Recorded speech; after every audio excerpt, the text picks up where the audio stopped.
बिस्मिल्लाहिर्रहमानिर्रहीम अस्सलाम वालेकुम। एवरीडे साइंस के मोस्ट इंपॉर्टेंट एमसीक्यूज़ की सीरीज़ का ये पार्ट 2 है। पार्ट 2 में हम सोलर सिस्टम से रेलिवेंट इंपॉर्टेंट एमसीक्यूज़ को डिस्कस करेंगे। The planet nearest to sun is option A Earth, option B Venus, option C Mercury and option D none. तो जो सही आंसर है वो मरकरी है, ऑप्शन सी। यहाँ से अगर आप इसको एक पिक्चर में भी देखें तो ये सन है, तो सन के साथ बिल्कुल ये जो पहला प्लेनेट है ये मरकरी है। तो इस तरह मरकरी जो है ये सन से सबसे नियरेस्ट है।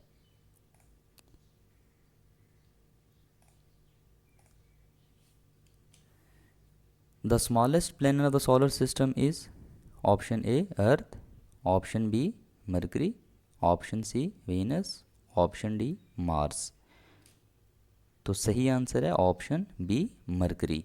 वंस अगेन अगर हम उसी पिक्चर पे वापस जाएं और देखें तो ये आप साइज़ वाइज भी देख सकते हैं कि ये मरकरी है, ये वेनस है, अर्थ है, मार्स है, जुपिटर, ये मून है। ये हमारे प्लेनेट की उस कैटेगरी में नहीं आएगा। तो जुपिटर है, सैचरन है, यूरेनस और नेपच्यून। तो साइज़ में जो सबसे छोटा है वो मरकरी है और साइज़ में जो सबसे बड़ा है वो जुपिटर है।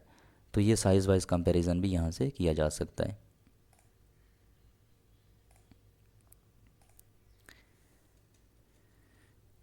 The fastest revolving planet of solar system is option A Mercury, option B Venus, option C Earth and option D Jupiter. तो सही आंसर है मरकरी।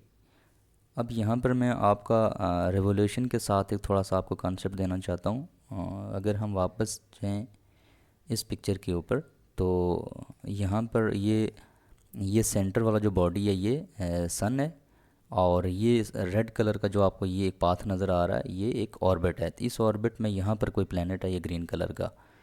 तो ये जो प्लेनेट है ये इस ऑर्बिट को इस ऑर्बिट में ऐसे मूव करता है सन के सराउंडिंग में। तो ये वाली जो मोशन होती है इसको रेवोल्यूशनरी मोशन कहते हैं कि सेंटर में एक बॉडी है और एक दूसरा बॉडी उसके सराउंडिंग में इस तरह के सर्कुलर पाथ में मूव करता है। तो ये रेवोल्यूशनरी मोशन है। और ये रेवोल्यूशन क्या होती है कि सपोज़ ये प्लेनेट इस पॉइंट पे था जहाँ पर अभी है, तो यहाँ से ये इस तरह मूव करना स्टार्ट करता है और इस पूरे पाथ के ऊपर ट्रैवल करके वापस ये इसी पॉइंट के ऊपर आ जाता है। तो ये इसकी वन रेवोल्यूशन कहलाती है। तो वन रेवोल्यूशन का जो टाइम है कि ये प्लेनेट कितने टाइम में एक रेवोल्यूशन मुकम्मल करता है, तो ये लिंक करती है जो लेंथ ऑफ ईयर है उसके साथ कि एक ईयर कितने टाइम का होगा। तो जैसे टाइम सर जब हम डेफिनेशन करते हैं या वन ईयर को डिफाइन करते हैं तो वन ईयर की डेफिनेशन है time taken by an planet to complete one revolution around a sun.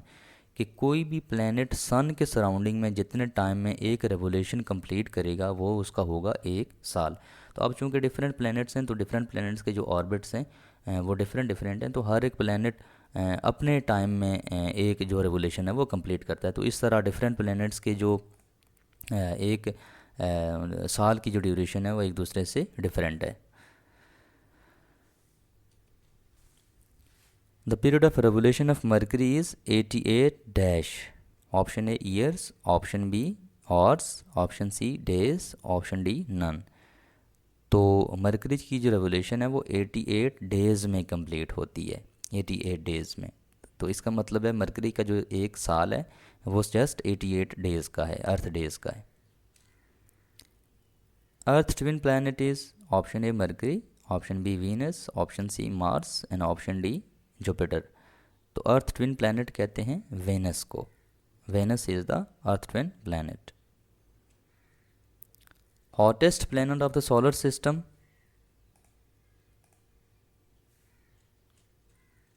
Option B Venus. Venus is the hottest planet of solar system. The brightest planet of the solar system is dash Earth, Mercury, Venus and Mars. तो brightest planet भी Venus ही है। Which planet of solar system is called morning star? Option A Mercury, option B Venus, option C Earth, option D Jupiter. तो morning star कहते हैं Venus को। हमारा option B सही है, एग्जैक्ट है। Which planet of solar system is called as evening star?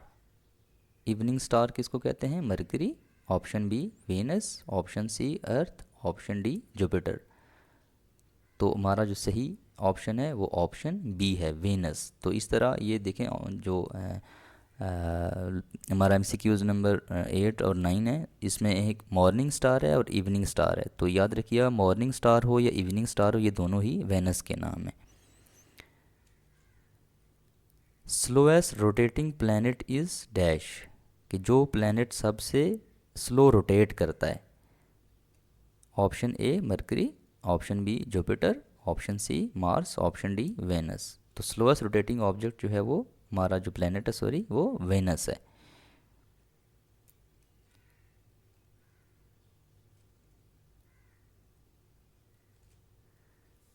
The rising of evening star indicates which direction? Option A east, option B west, option C north, option D south. तो rising of evening star indicate करता है waste की direction, तो option B सही है। Predominant gas in Venus atmosphere is dash? Option A H2S, option B CO, option C CO2, option D NO2। तो Venus के atmosphere में जो प्रीडोमिनेंट गैस है वो कार्बन डाइऑक्साइड है। इसलिए हमने पिछले वाले के MCQs में पढ़ा था कि जो सबसे हॉटेस्ट प्लेनेट है वो भी वेनस ही है। तो रीज़न यही है कि चूँकि कार्बन डाइऑक्साइड जो है ये एक ग्रीन हाउस गैस है, बहुत ज़्यादा हीट को ट्रैप करने की कैपेसिटी है इसके अंदर। तो इसलिए वेनस का जो टेम्परेचर है वो सबसे ज़्यादा होता है, वहाँ पर सबसे ज़्यादा वो हॉट सरफेस होती है वेनस की। रोटेशन पीरियड जिसको कहते हैं 1 डे, जैसे मैंने आपको बताया था, of Venus is, rotation period of Venus is dash Earth days. Option A 200, option B 344, option C 244 and option D none. तो सही आंसर है हमारा ऑप्शन सी 244 अर्थ डेज। तो इस तरह जो वीनस है ये 244 अर्थ डेज़ में एक अपनी रोटेशन कंप्लीट करता है। अब रोटेशन पीरियड क्या है?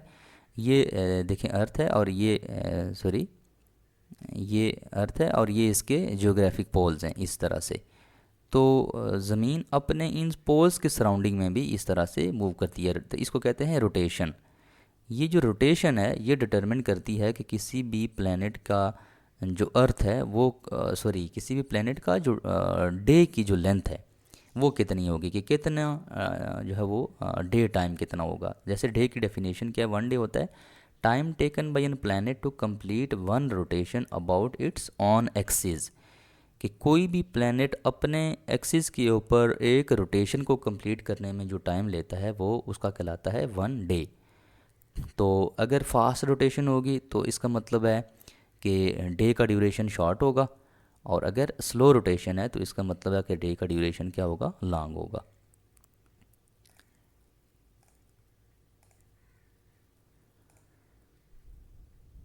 Which planet of solar system has longest days? तो डे का ड्यूरेशन सबसे ज़्यादा जो लंबा है वो किस प्लैनेट का है? Option A Venus, option B Mercury, option C Earth and option D Jupiter. तो सबसे लंबा जो डे का ड्यूरेशन होता है वो वेनस में होता है। जैसे हमने पीछे देखा कि वो काफ़ी ज़्यादा टाइम लेता है अपनी एक रोटेशन कंप्लीट करने में। तो जितना ज़्यादा टाइम लेगा डेफिनेटली इतना ज़्यादा डे का ड्यूरेशन ज़्यादा होगा। Option sorry question 15, the only clockwise rotating planet is. तो यहाँ पर मैं आपको एक बात बता दूँ कि जितने भी हमारे प्लैनेट्स हैं हमारे सोलर सिस्टम में वो सारे के सारे एंटी क्लॉकवाइज डायरेक्शन में रोटेट करते हैं, लेकिन सिर्फ उनमें एक प्लैनेट है जो कि क्लॉकवाइज रोटेट करता है और वो है वेनस। तो ये वेनस के अंदर आपने यहाँ पर इस स्लाइड में और इससे जो पिछले वाली स्लाइड थी उनमें देखा था कि वेनस से रेलिवेंट बहुत सारी चीज़ें हैं कि जो वेनस के साथ ही अटैच है। तो वेनस की ये भी उसकी एक बड़ी करेक्टरिस्टिक है कि अपने पूरे सोलर सिस्टम में क्लॉकवाइज रोटेट करता है। An astronomical unit is equal to dash. Option A 3.62 light years, option B 3.26 light years, option C 3.27 light years and option D none. तो 1 एस्ट्रोनॉमिकल यूनिट जो है वो हाँ किसके इक्वल होता है, हमारा ऑप्शन बी सही है, 3.26 लाइट ईयर्स के इक्वल होता है। तो ये एस्ट्रोनॉमिकल यूनिट भी लेंथ या डिस्टेंस उसकी यूनिट है। When stars flares up for short time and return to original magnitude, it is called pulsar, nova, quasar and option D none। तो ये वाली जब कंडीशन होती है तो इसको कहते हैं नोवा। तो हमारा ऑप्शन बी सही है। Bright streak of light in sky is called dash. Option A meteor, option B meteorite, option C meteorite and option D none. तो ब्राइट स्ट्रीक ऑफ लाइट को कहते हैं मेटियोर। तो हमारा ऑप्शन ए सही है। Which planets winds are fastest in solar system. के solar system में कौन सा प्लैनेट है जिसकी फास्टेस्ट विंड्स हैं। Option A Mercury, option B Neptune, option C Earth, option D Jupiter. तो जो विंडी प्लैनेट है वो नेपच्यून है। ऑप्शन बी सही है। Sun rises in east and sets in west due to option A shape of the Earth, option B rotation of the Earth, option C revolution of the Earth and option D none. तो ये जो सन की rising और setting है ये किसकी वजह से होती है, due to rotation of Earth. तो ऑप्शन बी सही है। आज की वीडियो बस इतनी ही। इंशाल्लाह फिर नेक्स्ट वीडियो में मुलाकात होगी। अल्लाह हाफिज़।